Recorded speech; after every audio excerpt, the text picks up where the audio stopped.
الحمد لله رب العالمين الصلاة والسلام على رسول الله محمد وعلى آله وأصحابه أجمعين السلام عليكم ورحمة الله وبركاته. Allah subhanahu wa ta'ala hammamizga da xayrli turmushlar, xayr ihson nasib eylesin. Bu dunyodagi baxtimiz ham kelasi dunyodagi baxtimizni bizga nasib eylesin. Shu ikki dunyo baxti Allah subhanahu wa ta'ala tarafidan bizga mu'min musulmonlarga bo'lak etiladi. Ham shu bo'lakka ega bo'lar uchun, shu bo'lakni olar uchun Allah subhanahu wa ta'ala bizga Qur'oni Karimda shunday bir so'z aytadi. Bismillahirrohmanirrohim. Va ma xalaqtul jinna wal ins illa liya'budun.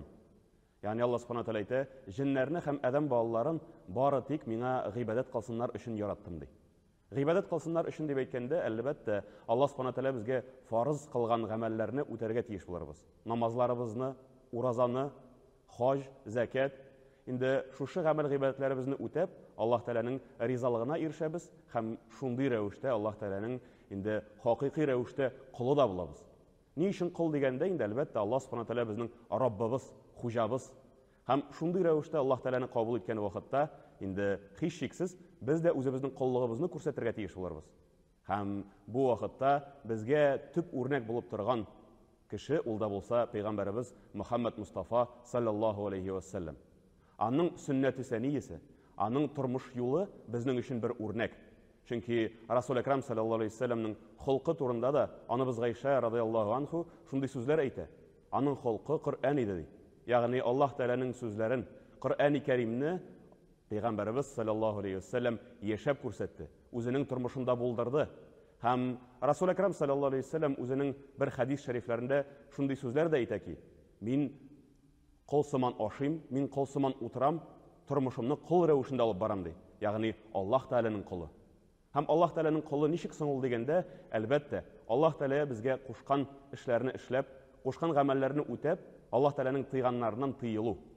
Alloh taolani tanib, aning maxluqlarini tanib, ularga da hurmat ko'rsatu, ularga da siy hurmatimizni bildiru. Chunki Alloh subhanahu wa taolo ularni da shunday ravishda bor qilgan, ham shulay hurmatlagan.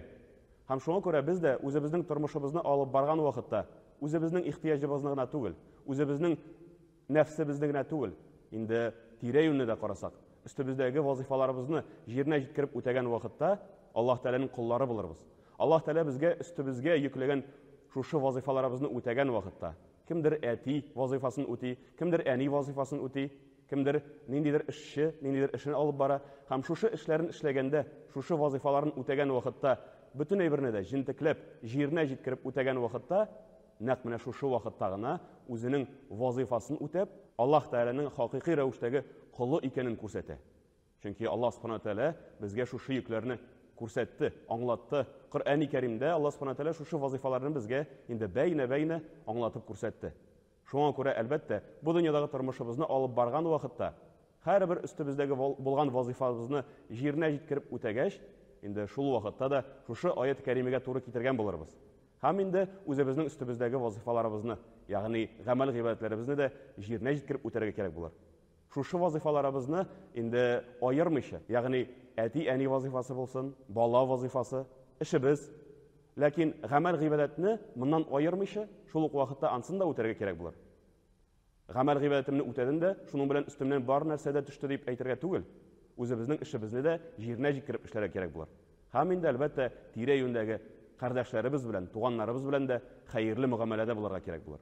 Alloh subhanahu wa taolo shu vazifalarimizni yerine yetkirib, endi uning rizolig'iga erishishga nasib eylesin. Robbana atina fid dunya hasanatan va fil oxirati hasanatan va qina azoban nar. Allohu akbar.